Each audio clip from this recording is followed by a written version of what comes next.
Bertarung bersama, mendengar kata-kata Xiao Yan.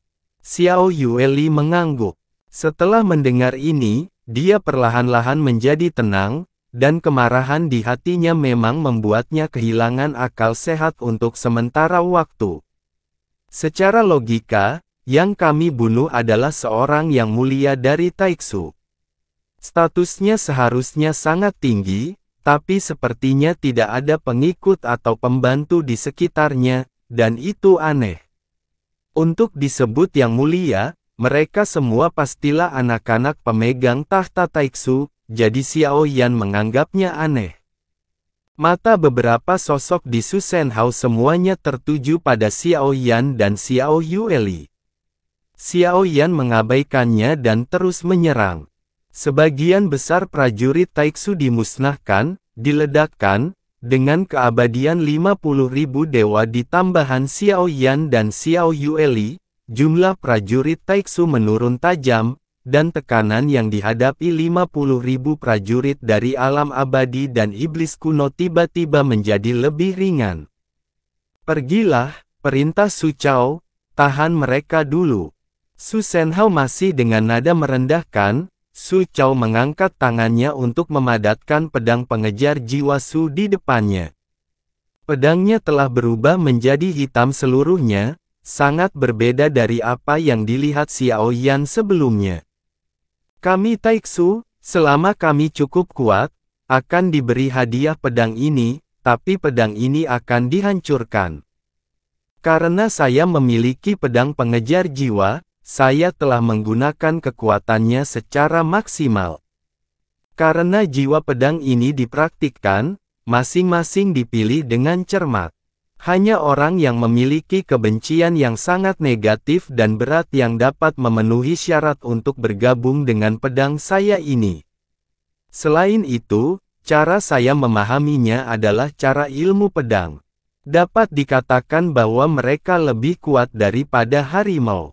Mereka memusnahkan roh virtual. Jika saya membunuh mereka lagi, itu akan menjadi pencapaian yang luar biasa dan saya pasti akan lebih dihargai oleh master virtual. Setelah perintah Su Chao, lusinan manusia di samping Su Chao berubah menjadi pelangi dan bergegas menuju Xiao Yan dan Xiao Yueli di medan perang. Sebuah tombak muncul di tangan salah satu sosok itu, dan dia membalikkan telapak tangannya, menuangkan kekuatan abadi ke dalamnya, dan kemudian bergerak menuju Xiao, dan Xiao Yueli. Sosok lain berada jauh, memegang busur hitam di tangannya. Hujan panah hitam memicu angin kencang, sama sekali mengabaikan para prajurit Taiksu ini wilayah yang luas. Ada juga orang yang bertubuh kekar, sekilas terlihat seperti orang yang sehat jasmani. Ia memiliki tali merah di antara dahi dan tubuh bagian atasnya yang telanjang alisnya. Kalau diperhatikan lebih dekat, sepertinya dia sama dengan Xiao Yan. Saat tanda di antara alisnya berkedip, dia adalah satu-satunya yang tidak mengenakan baju besi dewa kekosongan, dan tampaknya percaya diri dengan kekuatan fisiknya. Dia mengayunkan tinjunya dan memukul Xiao Yueli. Mereka semua sepakat bahwa Xiao Yueli lebih kuat, dan dialah pemimpinnya. Xiao Yueli sedang menyeret sabit kematian dengan satu tangan. Warna hijaunya telah lama memudar, dan hanya ketika dia memanggil ayah Xiao Yan barulah matanya menunjukkan sedikit kelembutan. Selain itu, dia dingin, mulia, dan raja dunia bawah. Dunia kematian terbuka. Menghadapi musuh yang datang bersamaan, suara diam Xiao Yueli membawa suara yang tersisa. Raja Wu Weiming mengendalikan reinkarnasi dan mengatur hidup dan mati, dan Hong Mengxin melawan ribuan makhluk hidup sampai mati. Silakan bertarung lagi. Suara Xiao Yueli menjadi halus dan menyebar ke seluruh bintang Hong Meng.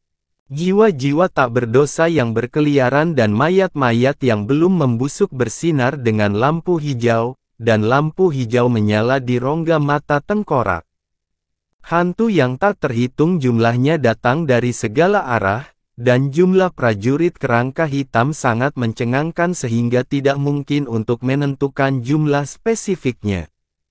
Pasukan kerangka itu seperti gelombang besar, bergulung dari kejauhan, dan terlihat mengejutkan ketika datang. Jutaan orang Taiksu tidak layak disebutkan di depan mereka, tapi mata Xiao Yan dan Xiao Yueli terlihat serius. Mereka semua jatuh ke tangan orang-orang Taiksu ini. Jika banyak jiwa yang dirugikan dapat dipupuk dan semuanya diingat dalam ingatan pedang pengejar jiwa penghancur kekosongan milikku, kekuatannya pasti akan lebih menakjubkan.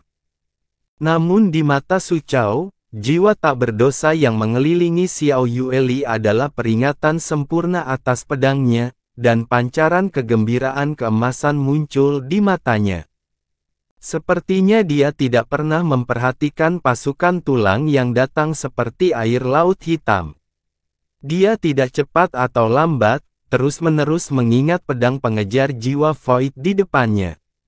Menghadapi tiga sosok kuat Xiao Yueli satu di belakang yang lain, Suai tiba lebih dulu, mengangkat tinju besarnya dan menghantamkannya ke arah Xiao Yueli. Namun, sebelum tinjunya jatuh, sesosok tubuh keluar dari sisi Xiao Yueli dan menyentuh tinjunya dengan cahaya keemasan. Xiao Yanlah yang mengambil tindakan, dan kekuatan fisik secara alami merupakan kekuatan Xiao Yan. Tubuhku mengandung darah jiwa hanya karena kamu. Pria kekar itu sangat arogan, dan dia menghadapi Xiao Yan dengan senyum percaya diri di wajahnya. Tinjunya bertabrakan dengan keras, dan sebelum senyuman di wajah pria kekar itu bisa ditarik kembali, seluruh sosoknya terlempar ke belakang, seluruh lengannya meledak, dan sosoknya bahkan lebih hancur. Itu berubah menjadi garis darah, dengan ekspresi ngeri. Xiao Yan melambaikan tangannya, dan di antara alisnya, 9 segel hati bersinar terang. Apa, kamu juga pria kuat dengan jiwa yang kuat? Dia tersandung dan menstabilkan sosoknya, matanya ngeri. Apakah segel hati di alismu palsu? Xiao Yan terkekeh pelan, segera membuat pria yang terkejut itu terlihat sangat jelek, dan 9 segel hati di antara alis Xiao Yan benar-benar mengejutkannya. Namun, pria itu tidak bergeming. Dia menamparkan pergelangan tangannya dan Void God Armor yang seperti cairan hitam menempel padanya. Klan Yuan Shen telah lama dihancurkan. Setelah pria itu selesai berbicara, lengan yang meledak itu telah menumbuhkan kembali armor Dewa Kekosongan, membuat tubuhnya bertambah besar lagi, dan dia bergegas menuju Xiao Yan lagi. Bagaimanapun, misinya adalah menunda untuk sementara waktu, dan tidak masalah apakah dia bisa menyelesaikan menunda lebih lama, ia tidak menyangka lawannya bisa mengalahkannya dalam waktu singkat. Saat tinjunya menyerang, tinju Xiao Yan yang bersinar terbungkus dalam api dan kilat. Itu juga membawa kekuatan yang menakutkan, meledakkan bahwa keduanya adalah praktisi fisik, jadi cara bertarungnya tampak terlalu sederhana. Dong, kali ini tabrakannya lebih dahsyat, tapi tidak ada keraguan bahwa itu adalah orang kuat. Meskipun dia mengenakan Void God Armor, sosoknya masih melesat, dan seluruh lengannya meledak lagi. Xiao Yan menginjak guntur dan tidak memberinya kesempatan untuk pulih kembali. Sosoknya muncul di depannya dalam sekejap mata, dan tinju emasnya menyerang lagi tanpa syarat apapun. Di saat yang sama, Xiao Yueli juga bergegas menuju dua orang yang menyerangnya dari jarak jauh seperti hantu. Jiwa-jiwa yang dirugikan di samping Xiao Yueli dan pasukan tulang semuanya melonjak ke arah mereka.